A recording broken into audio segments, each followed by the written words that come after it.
I'm Sarah Thompson, 28 years old, and what I'm about to share will make you question everything you believe about family loyalty. 6 months ago, my parents threw my sister and her newborn twins out into a raging storm, all because she got divorced. They saw her failed marriage as an unforgivable disgrace, a stain on our family's perfect Christian reputation. When I found out they'd literally slammed the door in her face while she stood there holding two crying infants in the pouring rain, I drove 3 hours through that same storm to rescue them. But what I discovered when I arrived made even me tremble with rage. The twins were burning with fever, my sister was delirious from exhaustion, and they'd been living in her car for 3 days because our parents had called every relative, warning them not to take her in. Before I reveal how I exposed my parents' cruelty at my mother's 60th birthday party in front of their entire church congregation, please take a moment to like and subscribe, but only if this story truly resonates with you. I'd love to know where you're watching from and what time it is there. This is how I learned that sometimes the youngest failure in the family holds the most power. Growing up as the youngest Thompson child meant living in the shadows of my successful siblings. My brother Michael, at 38, was everything my parents dreamed of: a law firm director with a trophy wife, a McMansion, and the ability to quote scripture while crushing opponents in court. My sister Emily, 4 years older than me at 32, used to be their golden child too. She'd married her college sweetheart at 22, gave them twin granddaughters, and played the perfect pastor's daughter at every church function. Then there was me, single at 28, working as an IT specialist at a tech startup, living in a one-bedroom apartment with a cat named Debug. Every Sunday dinner was the same painful ritual. Mom would sigh dramatically and ask, "Sarah, when are you going to settle down? Even Emily managed to give us grandchildren by your age." Dad would grunt his agreement while Michael smirked over his wine glass. "You know," Mom said at last month's dinner, "Mrs. Peterson's son just got divorced. He's a dentist, very stable. I could arrange—" "Mom, I'm happy with my life," I'd say for the 100th time. "Happy doesn't give me more grandchildren, Sarah." The irony was suffocating. While they criticized my failure to marry, Emily was hiding a devastating secret. She'd been calling me at midnight for months, sobbing quietly so her twins wouldn't wake. Her perfect husband had been cheating since she was 6 months pregnant. She'd finally filed for divorce 2 weeks after giving birth, but she was terrified to tell our parents. "Please don't tell them yet," she'd begged me just last week. "I need time to figure out how to explain without them losing it." I promised to keep her secret. I had no idea how catastrophically they would lose it when they found out. The truth about Emily's marriage was uglier than even I knew. She'd discovered her husband Mark with his secretary when she'd made a surprise visit to his office, 8 months pregnant with the twins. The woman was sitting on his desk, and they weren't discussing quarterly reports. "I tried to forgive him," Emily told me through tears one night, "for the babies. But he brought her to our house while I was in the hospital giving birth. Our neighbor saw them. The divorce papers were filed quietly. Emily got full custody. Mark didn't even fight it. He'd already moved in with his secretary and wanted a fresh start.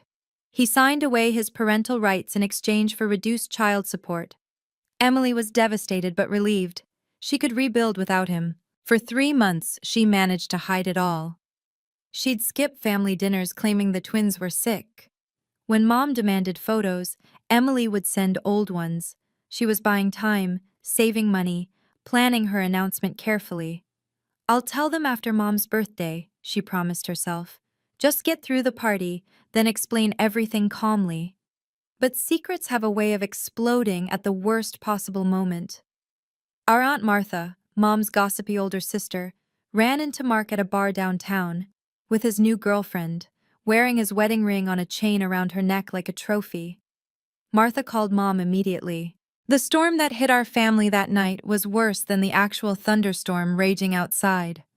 Mom called Emily at 11 p.m., screaming so loud I could hear her through Emily's phone from across her apartment. "You're divorced? Divorced! How dare you hide this disgrace from us?" Emily tried to explain about the cheating, about protecting the twins, but Mom wasn't listening. That's when Dad got on the phone and everything went to hell. I'll never forget the venom in Dad's voice when he took the phone from Mom. I was at Emily's apartment, holding one of the twins while she talked, and I could hear every word through the speaker. "You are dead to us," he said, each word dropping like ice. "No daughter of mine gets divorced. You made vows before God." "Dad, he cheated! He abandoned us!" Emily sobbed. "Then you should have tried harder to keep him satisfied. A good wife—" "Are you seriously blaming me?" Emily's voice cracked. That's when Michael joined the call. Mom must have conferenced him in. His voice was cold, calculated, exactly like when he demolished witnesses in court. "Emily, you've destroyed our family's reputation. Do you know what this looks like? The Thompson family doesn't do divorce." "Michael, please."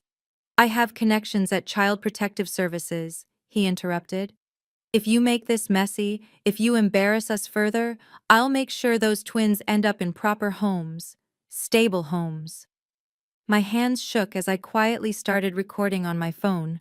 Something told me I'd need evidence of this conversation. "You wouldn't dare," Emily whispered. "Try me. You're an unemployed single mother living off savings. I'm a successful attorney with a perfect family record. Who do you think the court will believe?" Mom's voice returned, shrill and final. "You have 1 hour to pack your things and leave. Don't come back until you fix this mess." "Mom, it's storming. The twins are only 6 months." The line went dead. Emily collapsed against me sobbing. Outside, lightning split the sky as rain hammered the windows. Within minutes, her phone buzzed with texts from various relatives. "Your mother called. You're not welcome here." They'd called everyone. In less than 10 minutes, they'd turned our entire extended family against her. My phone started buzzing before Emily even finished packing. Mom's first text was a warning shot. "Sarah, don't you dare take her side. Your father and I are unanimous on this." Then came Michael's message. "Smart girls stay quiet. Remember, Dad plays golf with your CEO every Saturday." They weren't making empty threats. My father had connections throughout the city. 20 years of military service, followed by 15 years in defense contracting, had given him influence everywhere. My job at the startup? Dad had introduced me to the founder. My apartment? The landlord was his former squadron buddy. If I helped Emily, I'd lose everything. I looked at my sister frantically shoving diapers into a bag while her twins wailed in their carriers. She'd already lost her husband, her home stability, and now her entire family. The rain outside was getting worse. The weather alert on my phone showed flash flood warnings. "Where will you go?" I asked. I don't know. Maybe a motel?" "With what money?" "Mark cleaned out your joint account, remember?" She stopped packing, reality hitting her. "My credit cards are maxed from the lawyer fees." Another text from Mom. "Your sister made her choice. Don't make the same mistake." I thought about my comfortable life, my stable job, my nice apartment, the promotion I was up for next month. All of it could disappear with one phone call from Dad. Then I looked at those babies, my nieces, their little faces red from crying, and something inside me snapped. Family isn't about blood, it's about who shows up when the storm hits. "Pack everything important," I told Emily. "We're going to my place." "Sarah, no, you'll lose. Let me worry about that." I grabbed my phone and typed back to Mom. "I need time to think. Give me a few days." I just bought myself some time, but I knew this was far from over. The 3-hour drive to Emily's apartment had been treacherous, but nothing prepared me for what I found. She'd texted that she was in the Walmart parking lot off Highway 50.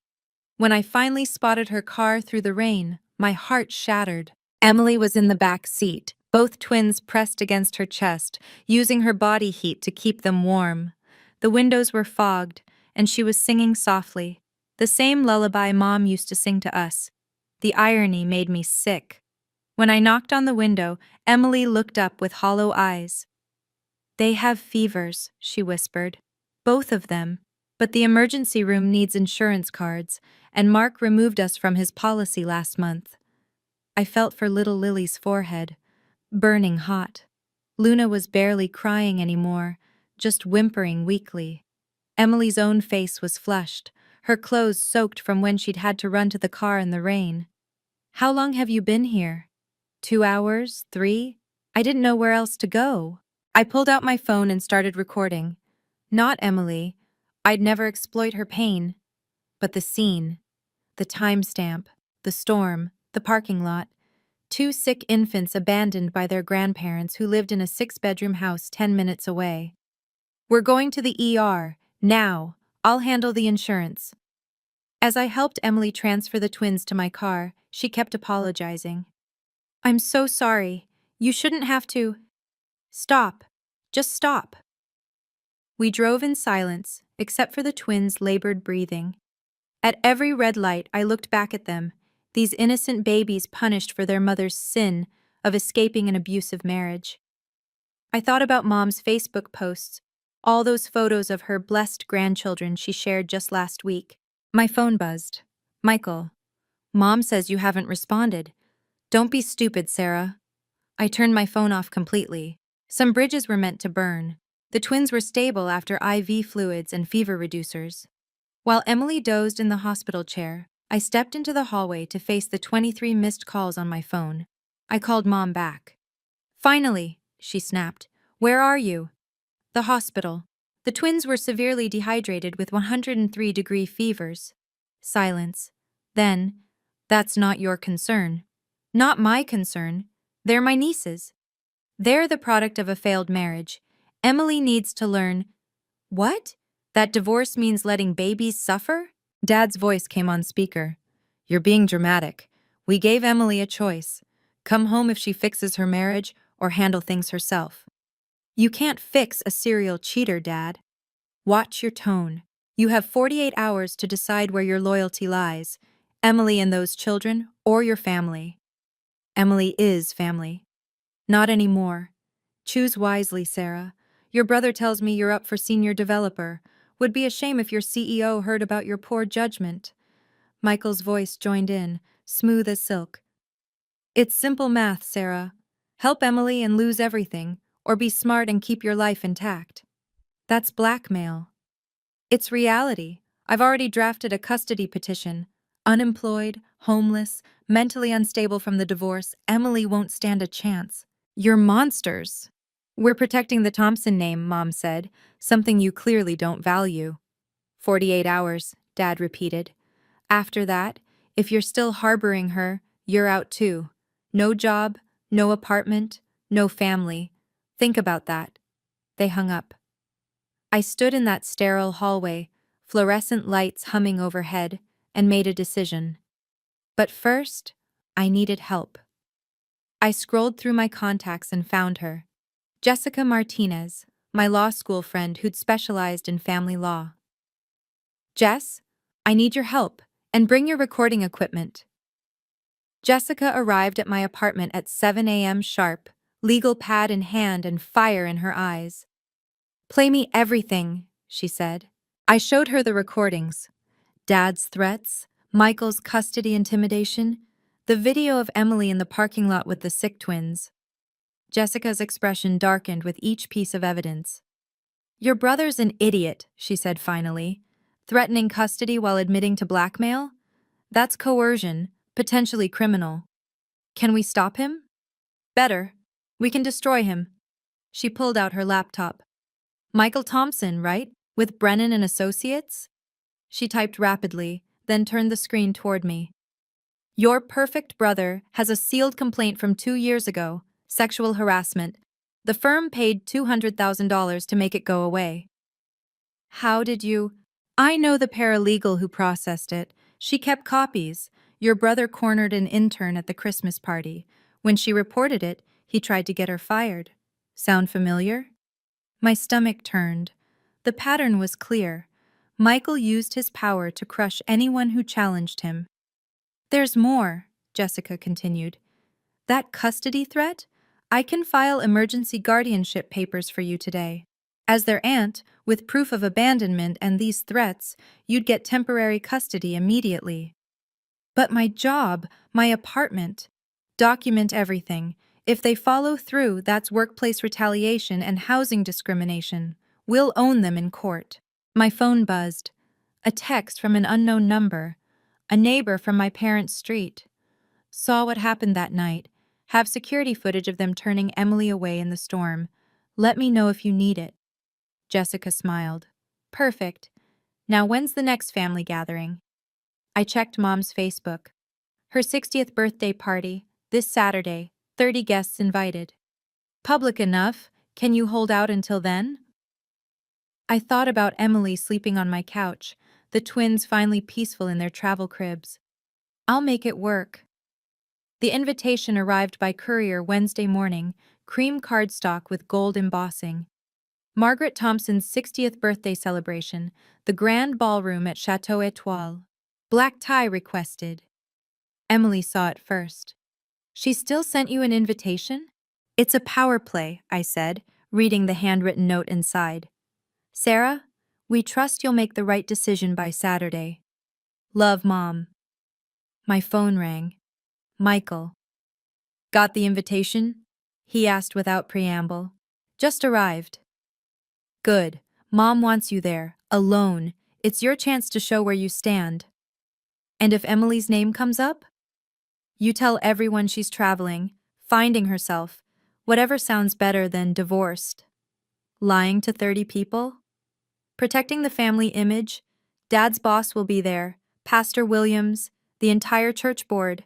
This party matters, Sarah. I understand perfectly. Do you? Because Mom's already told everyone you're bringing someone special. She's hoping you'll announce some good news. Don't disappoint her. After he hung up, Jessica called. I found something interesting. Your mom's birthday party? The restaurant has a presentation system for slideshows, Bluetooth enabled. And? Just saying. Would be a shame if someone accidentally connected to it. Emily looked up from feeding Luna. Sarah, you can't be thinking. They want me to choose? Fine, I choose. I texted Mom. I'll be there. And yes, I have news to share. Her response was immediate. Wonderful! I knew you'd come to your senses. Thursday, I got everything ready. The recordings were edited, the videos compiled. Jessica prepared the legal documents. The neighbor's security footage was crystal clear, timestamp visible, my parents literally pushing Emily away as she held both carriers. Friday night, I stood in front of my closet, choosing my outfit carefully. Professional. Respectable. The last thing they'd expect from the family disappointment. Emily watched nervously. You're really doing this? They wanted a public declaration of loyalty. They're going to get one. If you've ever had to choose between family and doing what's right, please leave a comment below. I want to know, how did you handle it? And if this story is resonating with you, don't forget to subscribe and hit the notification bell. Because what happened at that birthday party changed everything for our entire family. The truth has a way of coming out, especially when you least expect it. Friday afternoon, Jessica called with urgency in her voice. Sarah, you need to see this. We met at a coffee shop downtown. She slid a folder across the table, her expression grim. Remember that harassment complaint against Michael? I dug deeper. Inside were email printouts, bank records, and a sworn affidavit. My stomach churned as I read. The intern, Melissa Smith, hadn't just been harassed. Michael had offered her $50,000 to sign an NDA and disappear. When she refused, he'd threatened to destroy her career. Look at this email, Jessica pointed. He wrote, Nobody crosses a Thompson and wins. Ask my sister Emily. This is from last year. Emily wasn't even divorced then. No, but she'd confided in Michael about Mark's cheating. Want to guess what he told her? I already knew. To keep quiet and endure it. Bingo! He literally wrote, Divorce would humiliate the family. Better to suffer in silence than bring shame on the Thompson name. The pattern was clear. Michael had been controlling, threatening, and silencing women for years, and my parents enabled him. There's more, Jessica continued. Your parents' house? I pulled the property records. There's a security system with cloud storage. Every camera feeds to an app on your dad's phone. So? So he has footage of that night, of them turning Emily away. He kept it as insurance, probably to prove she left voluntarily if anyone asked. My mind raced. Can we get it? Not legally, but… She smiled. If someone were to say cast his phone to a screen during a presentation and that phone happened to have the security app open, I thought about the restaurant's AV system, the Bluetooth connection, the 30 witnesses. The neighbor's footage shows the outside, but Dad's would show him actually pushing her. Exactly. The smoking gun is in his pocket. Saturday morning came too quickly. I sat with Jessica in my living room, laptops open, organizing our digital arsenal. Every piece of evidence was lined up like bullets in a chamber. The neighbor sent the footage, I said, watching the grainy but clear video. There were my parents at their front door, Emily pleading with 2 baby carriers in the pouring rain. The timestamp glowed, 11:47 p.m. Dad's hand physically pushing Emily backward. Mom slamming the door. Jessica had compiled Michael's greatest hits into a single devastating file. The harassment complaint, the hush money transfers, the threatening emails. But the crown jewel was a recording she'd obtained from Melissa Smith herself. Your brother offered me cash to vanish, Melissa's voice said clearly. When I refused, he said he'd make sure I never worked in law again. He said his family destroys anyone who crosses them. Emily walked in with the twins, saw our screens, and paled. Sarah, this could ruin them. They ruin themselves. But total destruction? Mom and Dad are just old-fashioned. They left your babies to potentially die in a storm, Em. She fell silent. I'd made copies of everything on 3 flash drives, uploaded backups to the cloud, and sent secured files to Jessica's office. If they tried to stop me, it would already be too late. Jessica pulled up the restaurant's website. The Chateau Étoile has a 90-inch LED screen in their main ballroom. State-of-the-art wireless presentation system. And I'll have remote access from my phone? Already tested it. The manager thinks you're uploading a birthday slideshow. Which technically you are. Just not the kind your mom expects. I looked at the time, 2 p.m. The party started at 6. Ready? Jessica asked. I thought about 28 years of being dismissed, overlooked, deemed a disappointment. I've been ready my whole life. The Chateau Étoile was exactly what Mom wanted.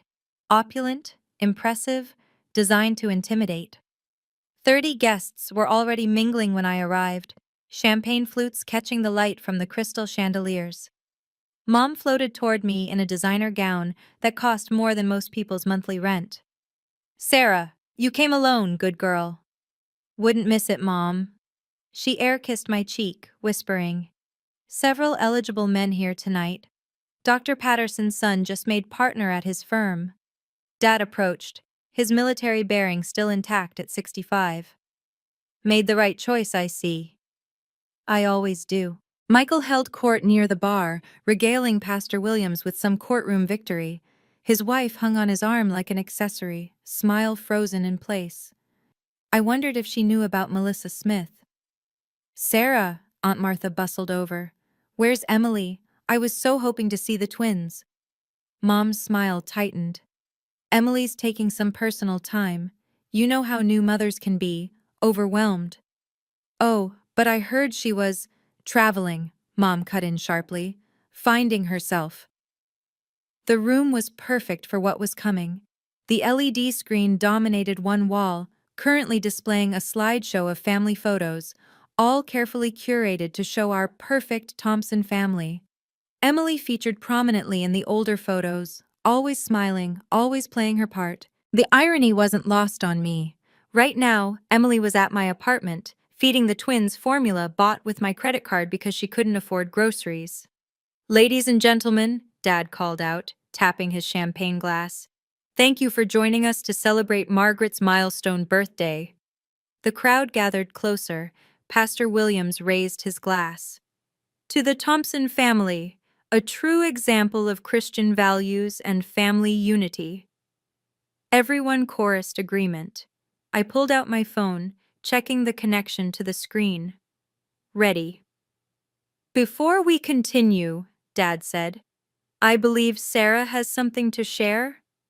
The room turned toward me expectantly. Mom beamed, clearly anticipating an engagement announcement. Go ahead, sweetheart, share your news. I stepped forward, phone in hand. Actually, I'd like to address something Aunt Martha mentioned first. Mom's smile flickered. That's not necessary. Where is Emily? Aunt Martha pressed. It's strange she'd miss her mother's 60th. As I said, she's traveling, Mom replied firmly. Divorced women don't travel, Michael interjected smoothly. They hide. A gasp rippled through the crowd. Mom shot him a furious look. He'd broken script. Pastor Williams frowned. Divorced? But Emily seemed so happy. Happiness is fleeting when you break sacred vows, Dad said, recovering quickly. We're helping her through this difficult time. Helping? I couldn't stop myself. Is that what you call it? Sarah, Mom warned. No, I'm curious, Mrs. Patterson said, Dad's boss's wife. How exactly are you helping her? Mom straightened, performing for her audience. We've given her space to reflect on her choices. Sometimes tough love is necessary. Tough love, I repeated. That's an interesting way to describe it. Michael stepped forward. Sarah's been emotional about the situation. She doesn't understand that enabling Emily's failure would only hurt her more. Failure? Dr. Patterson looked confused. Because her husband cheated? The room went silent. Mom's face flushed. Who told you that? Does it matter? I asked. The question is, why would you punish Emily for escaping an unfaithful marriage? We don't air family laundry in public, Dad growled. But you'll publicly call her a disgrace? Pastor Williams shifted uncomfortably. Perhaps we should move on to the toast. Actually, I said, holding up my phone, I do have something to share. A family memory from 6 months ago. May I? Mom's eyes narrowed, but with 30 people watching, she couldn't refuse without looking suspicious. Of course, dear. I've prepared a short presentation about family values, I announced, moving toward the screen controls. Since that seems to be tonight's theme. Mom relaxed slightly, assuming I'd prepared some sentimental slideshow. Dad nodded approvingly. Michael smirked, probably thinking I was about to humiliate myself with some emotional plea for Emily. Before I start, I said, connecting my phone to the system, I want everyone to know that what you're about to see is real, unedited, time-stamped. Sarah, what are you doing? Mom's voice carried a warning. Showing everyone what Thompson family values really look like. My finger hovered over the play button. Around me, the cream of our city society waited. Dad's boss, Michael's colleagues, Mom's entire church board, cousins who'd shunned Emily on command. Michael started moving toward me. Sarah, don't be stupid. Stupid? I looked him in the eye. Like threatening to take custody of Emily's twins? Like the $50,000 you offered Melissa Smith to disappear? His face went white. His wife's head snapped toward him. What? Who's Melissa Smith? Nobody, Michael said quickly, but his voice cracked. He lunged for my phone. I stepped back, hitting play. Everyone, please watch the screen. The LED display flickered to life. The first image appeared. The exterior of my parents' house. Security timestamp glowing. October 15th, 11:47 p.m. That's our house, Aunt Martha said, confused. The video began to play. The storm was visible, rain lashing against the camera. Then movement. Emily approaching the front door, struggling with 2 infant carriers, her hair plastered to her head. Mom's gasp cut through the silence. Turn it off! But everyone was transfixed. On screen, the door opened. There were my parents, fully dressed despite the late hour, faces twisted with anger. The audio was muffled, but audible. Dad's voice. You're not welcome here. Emily's desperate response. Please, the babies are sick. The ballroom fell completely silent as the video continued. On the 90-inch screen, my father's hand reached out and physically pushed Emily backward. She stumbled, nearly dropping one of the carriers. The baby's cries were audible even through the storm. "Dad, please!" Emily's voice cracked through the speakers.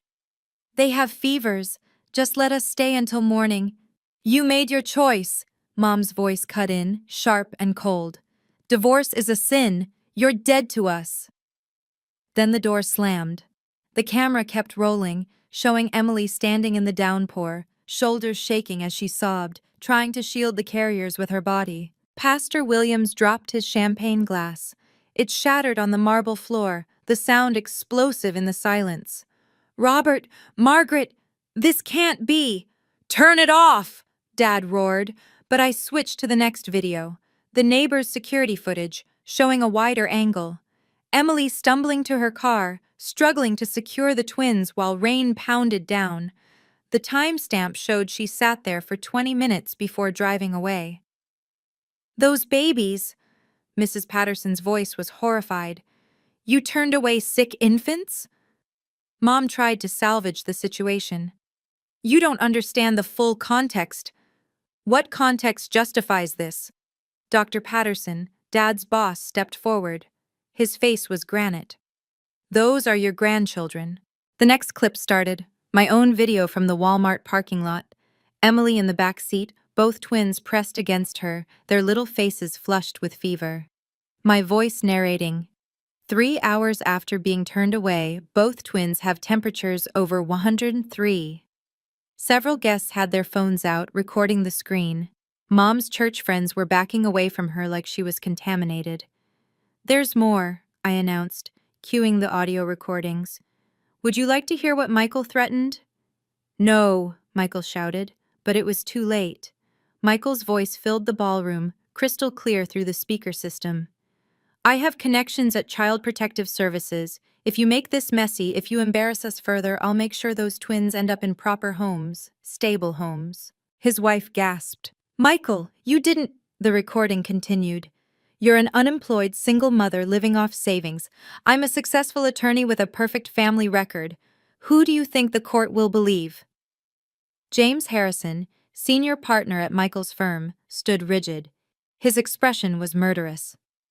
"Thompson, that's extortion. Using CPS as a threat? We need to talk. Now." But I wasn't done. The next recording played, the call where they'd given me the ultimatum. Dad's voice boomed. "You have 48 hours to decide where your loyalty lies, Emily and those children, or your family." "That's blackmail," my recorded voice responded. "It's reality," Michael's voice replied. "Help Emily and lose everything." Then the crown jewel. Mom's voice, sanctimonious and cruel. "We're protecting the Thompson name, something you clearly don't value." The recording ended. The ballroom was tomb silent. 30 of the city's most influential people stared at my parents like they were strangers. Pastor Williams was the first to speak. "Margaret, you're on the church board. You lead the women's ministry. You preach about compassion and family values every Sunday." "This was a private family matter," Mom started.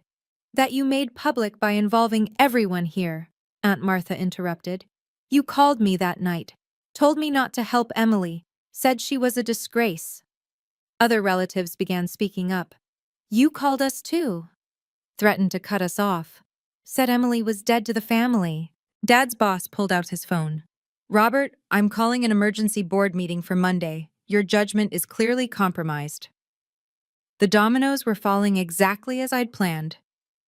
"Wait," I said, voice carrying across the chaos. "There's one more thing everyone needs to see, especially you, Mr. Harrison." Michael lunged for me again, but 2 of Dad's colleagues held him back. His perfectly styled hair was disheveled, his face red with rage and panic. The screen changed to a document, the sexual harassment complaint against Michael. Melissa Smith's name was redacted, but the details were damning. Then came the bank records, $50,000 transferred to an account, then mysteriously withdrawn when Melissa refused to sign the NDA. "What is this?" Michael's wife demanded, her voice shaking. The next slide was an email from Michael to the firm's HR director. Handle this quietly. The Thompson name carries weight in this city. I'd hate for that to change. Harrison's face went from red to purple. You threatened HR? The final piece was Melissa's recorded testimony that Jessica had obtained. Her voice was steady but pained. Michael Thompson cornered me at the office Christmas party. When I reported it, he said he'd destroy my career. He said, "Ask my sister Emily what happens to women who don't keep quiet." That was last year, before Emily even filed for divorce. The room erupted. Michael's wife slapped him so hard the sound echoed off the walls. "You monster! You knew what Emily was going through, and you still—" "It's not what it looks like," Michael started. "It's exactly what it looks like," Harrison interrupted. "Security will be at your office Monday morning while you clean it out. You're done at Brennan and Associates, and I'll be personally calling every firm in the state." Pastor Williams turned to my parents. "Your membership at First Baptist is under review, effective immediately. We cannot have people who abandon children in positions of spiritual leadership." Mom sank into a chair, her perfect party, her perfect image, her perfect family, all of it crumbling in real time. I stood in the center of the room, 30 pairs of eyes on me. The family disappointment, the single failure, the one without power. Not anymore. "I have legal guardianship of Emily's twins," I announced, pulling out the court documents Jessica had filed. Emergency custody was granted based on documented abandonment and threats of custodial interference. Dad started to stand, but Dr. Patterson's hand on his shoulder pushed him back down. "Furthermore," I continued, "any attempt at workplace retaliation or housing discrimination will result in immediate legal action. My attorney has already filed protective documentation with the state." "You ungrateful," Mom started. "Ungrateful?" I turned to face her directly. "You taught me everything I know about family values. You just didn't realize you were teaching me what not to do." I addressed the room. "Emily and her daughters are safe. They have a home, medical care, and a family that actually loves them. That's all that matters." Michael finally spoke, his voice desperate. "You've destroyed everything. Our reputation, our family." "No," I said firmly. "You destroyed it the night you threatened innocent babies. I just showed everyone who you really are." Mrs. Harrison approached me. "If Emily needs anything, a job, childcare assistance, please call me." She handed me her card, then turned to glare at Michael. "I have a foundation that helps women escaping difficult situations." One by one, other guests approached with similar offers. Job opportunities for Emily, pediatrician referrals for the twins, free legal services. The community my parents had tried to weaponize was now rallying around their abandoned daughter. "This isn't over," Dad growled. "You're right," I agreed. "The criminal investigation into child endangerment and extortion is just beginning." The color drained from his face. He hadn't considered that abandoning sick infants in a storm could have legal consequences. This moment changed everything for our family. If you've ever had to stand up against toxic family members to protect the innocent, type strength in the comments below. Your courage matters more than you know. The story isn't over. The aftermath was even more powerful than the confrontation. Make sure you're subscribed with notifications on to hear how this family transformed. Sometimes the best families are the ones we choose. The exodus began immediately. Pastor Williams was the first to leave, pausing only to address my parents. 30 years of friendship, and I never knew who you really were. The board will meet tomorrow. Don't expect good news. Dad's colleagues followed, each avoiding eye contact with him. Dr. Patterson stopped at the door. "Robert, clean out your office by Monday. We can't have someone with your judgment making defense contracts." Mom's church friends huddled in a corner, whispering furiously. I caught fragments. "Always acted so holy. Poor Emily. Those precious babies." Mrs. Smith, who ran the women's ministry with Mom, approached her. "Margaret, I'll need your resignation letter by tomorrow. We can't have someone who abandons children leading a ministry about family values. Michael's wife had moved across the room, her phone pressed to her ear. Yes, I need a divorce attorney. Tonight. I don't care what it costs. Michael heard her and tried to approach. Jennifer, please. Don't. She held up her hand. I'm taking the kids to my mother's. You'll hear from my lawyer. The restaurant manager appeared, looking uncomfortable. I'm sorry, but we need to close this event. Other guests are complaining about the disturbance. Dad threw cash on the table, far more than necessary, and stormed toward the exit. Mom followed, her designer heels clicking frantically. At the door, she turned back, mascara streaming down her face. Sarah, you've destroyed us. No, Mom, you destroyed yourselves. I just refuse to hide it anymore. As they left, Aunt Martha touched my arm. I'm ashamed I listened to them. Can I meet the twins, make things right with Emily? Others echoed her sentiment. In trying to isolate Emily, my parents had only isolated themselves. The community they'd manipulated was now Team Emily. Monday morning came fast. Jessica called me at 8 a.m., her voice triumphant. The restraining order was approved. Your parents and Michael cannot come within 500 feet of Emily or the twins. That was quick. The judge saw the videos. She was not pleased. She also ordered Michael to undergo evaluation for potential criminal charges related to custodial threat and extortion.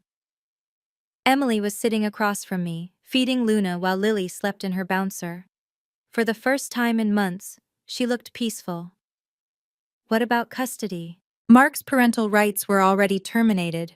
The court confirmed you have sole custody, and with Sarah as emergency guardian on file, you're protected. My phone buzzed, a text from an unknown number. This is James Harrison. Michael's office has been cleared. We found more complaints during our investigation. He won't practice law again. Also, my wife runs a tech startup. They're looking for a project manager. Is Emily interested? I showed Emily the message, her eyes filled with tears. They want to hire me? After everything? Not despite everything. Because of it. You survived. That takes strength. Another call came in.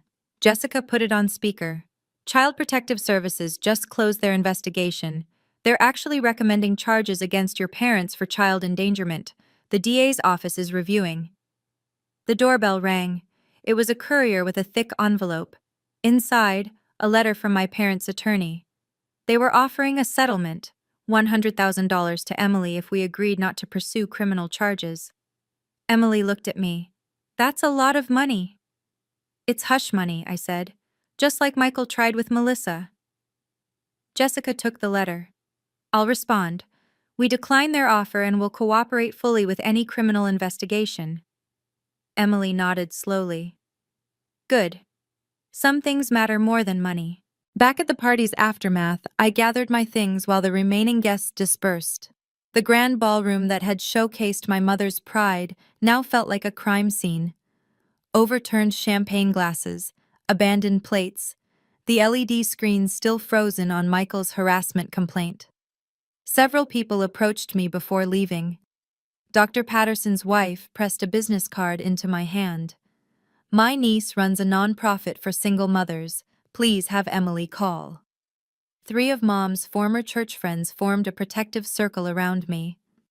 We had no idea, Mrs. Williams said. Your mother always spoke so highly of family values. We're organizing a supply drive for Emily and the twins. Even the restaurant staff seemed moved. The manager discreetly handed me a flash drive. Security footage of tonight, in case you need it for legal purposes. As I walked toward the exit, Michael appeared from the shadows.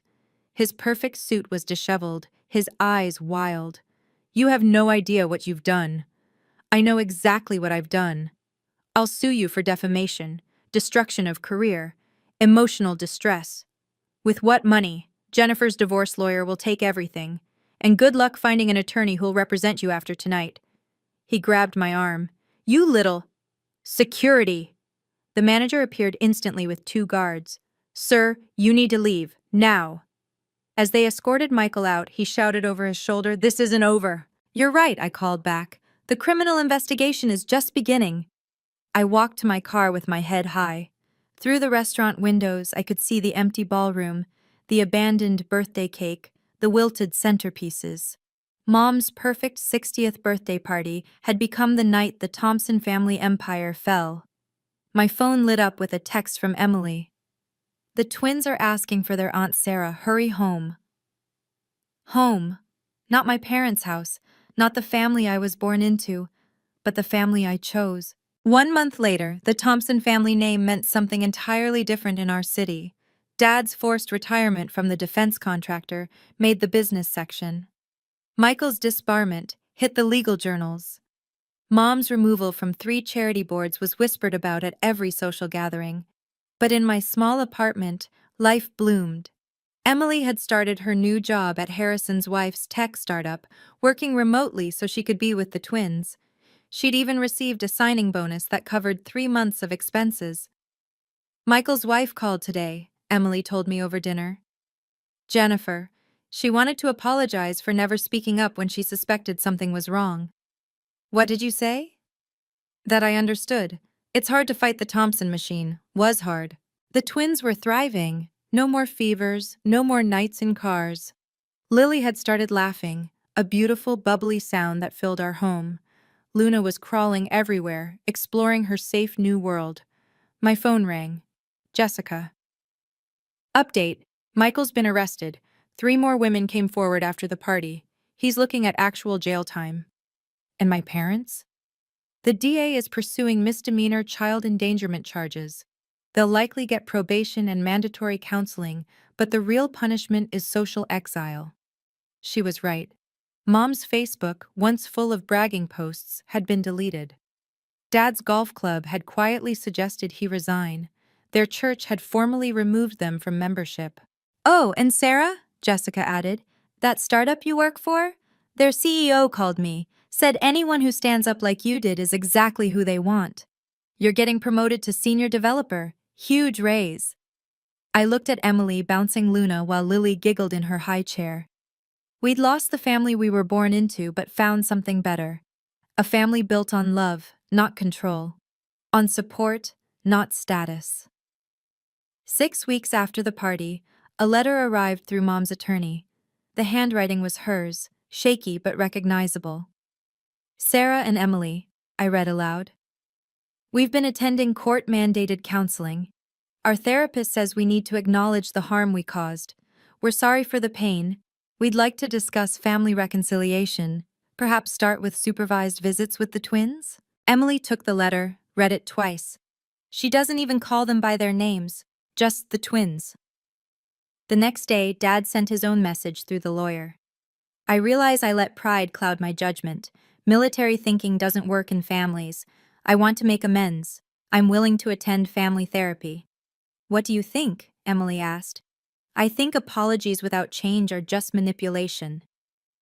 As if to prove my point, Michael tried reaching out that same week. From jail, awaiting trial, he sent a letter. You've made your point. The family is destroyed. Happy? Now help me with bail. Blood is blood. Jessica laughed when I showed her. He still doesn't get it. He thinks this is about winning, not about protecting Emily and the babies. We crafted a formal response to all 3. Any future contact must go through legal channels. Reconciliation requires 1. Completion of all court-mandated therapy. 2. Written acknowledgement of specific harmful actions. 3. A demonstrated pattern of behavioral change over no less than 1 year. 4. Respect for the boundaries we establish. Mom's attorney called Jessica the next day. They want to negotiate the terms. There's no negotiation, Jessica replied. These are the minimum requirements for even considering contact. They can accept them or not. The attorney sighed. They said you'd say that. They also said to tell you they're struggling, financially, socially, emotionally. Consequences tend to be uncomfortable, Jessica responded. That's rather the point. 3 months after the birthday party, our apartment had transformed into a real home. Emily had saved enough for us to move to a 3-bedroom townhouse. The twins each had their own room, painted in soft pastels with clouds on the ceiling. Sunday mornings became our new tradition. Instead of tense family dinners at my parents' house, we had pancake breakfasts with chosen family. Aunt Martha came every week, bringing homemade baby food and endless apologies for not standing up sooner. "Family isn't blood," she said one morning, watching Luna take her first steps. "It's who shows up when life gets hard." Mrs. Harrison, who insisted we call her Beth, became an honorary grandmother.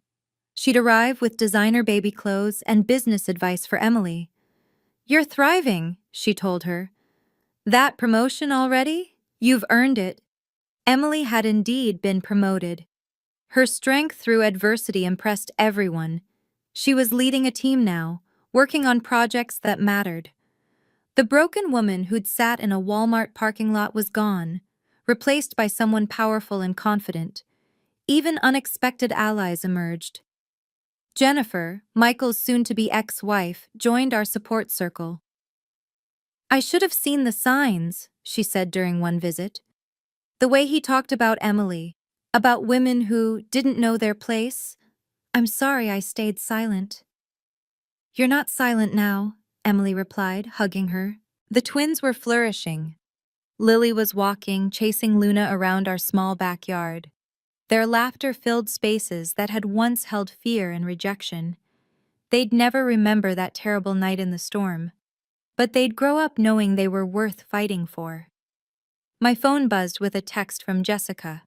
"Saw your parents at the grocery store. They looked diminished. Your mom was buying generic brands. Your dad was alone in the parking lot, just sitting in his car." I felt a flicker of something. Not quite sympathy, but acknowledgement of their fall. 6 months after that birthday party, I stood in our backyard watching Emily push the twins on their new swing set. The transformation was complete, not just for them, but for me. Being the family disappointment had freed me in ways I never expected. When you're already considered a failure, you've got nothing to lose by doing what's right. My parents had seen my single status and modest career as weaknesses. They never realized those failures meant I had nothing they could effectively threaten. The promotion at work came with speaking opportunities. Companies wanted to hear about ethical leadership in crisis from someone who'd lived it. I always started the same way. Documentation isn't just about covering yourself, it's about protecting the vulnerable. Every recording, every video, every saved text had been a brick in the wall protecting Emily and the twins. Young women in these audiences would approach me afterward. "I'm documenting my situation too. Thank you for showing me it matters." Jessica and I had started a workshop series, setting boundaries with toxic family systems. The first session had 12 attendees. The latest one had over 100. The hunger for these tools was overwhelming. "You know what the ironic part is?" Emily said one evening. "Mom and Dad raised us to be strong. They just never imagined we'd use that strength against their cruelty." She was right. Every lesson about family honor had taught me to protect family, just not the way they'd intended. Protecting family meant stopping abuse, not enabling it. It meant choosing love over blood, safety over reputation. The twins' first birthday was next week. We'd rented a park pavilion, invited our chosen family. No Thompsons on the guest list except Emily and me, and that was exactly right. Sometimes losing your family of origin is the only way to find your true family. 1 year later, Emily remarried. Not to someone our parents would have chosen. David was a social worker, made modest money, had tattoos and a motorcycle. But he loved her fiercely and treated the twins like his own daughters. He'd even legally adopted them. The wedding was small, perfect. 20 people who'd stood by us when the Thompson name became toxic. Aunt Martha walked Emily down the aisle. I was her maid of honor. The twins, now walking confidently, were flower girls in tiny lavender dresses. During the reception, Jessica pulled me aside. "Your parents' attorney reached out again. They've completed therapy, want to attempt reconciliation." "What do you think?" I asked. "I think people can change, but trust has to be earned, not demanded." "We'd consider it. Maybe. Someday. But not today." Today was about celebrating the family we'd built from the ashes of the one that burned us. David's speech at the reception destroyed me. They say you can't choose family, but Sarah chose to protect Emily and the girls when blood relatives wouldn't. That's real family. As I watched Emily dance with her new husband, the twins giggling as David spun them around, I realized something profound. We hadn't lost anything that mattered. We'd gained everything that did.